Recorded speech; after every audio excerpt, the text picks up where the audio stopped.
مرحبا. اللهم صل على محمد وآل محمد.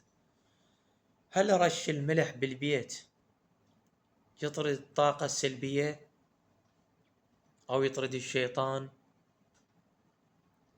الجواب خطأ.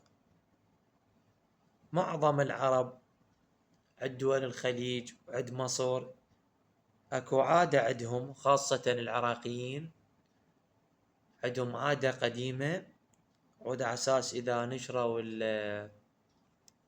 الملح بالبيت يطرد الطاقة السلبية. هل هاي صحيح او يطرد الشيطان؟ هاي المعلومة خطأ، لا إلها رواية ولا إلها صحة. وسألني احد الزملاء، يعني سمعها من جاره الزميل مصطفى،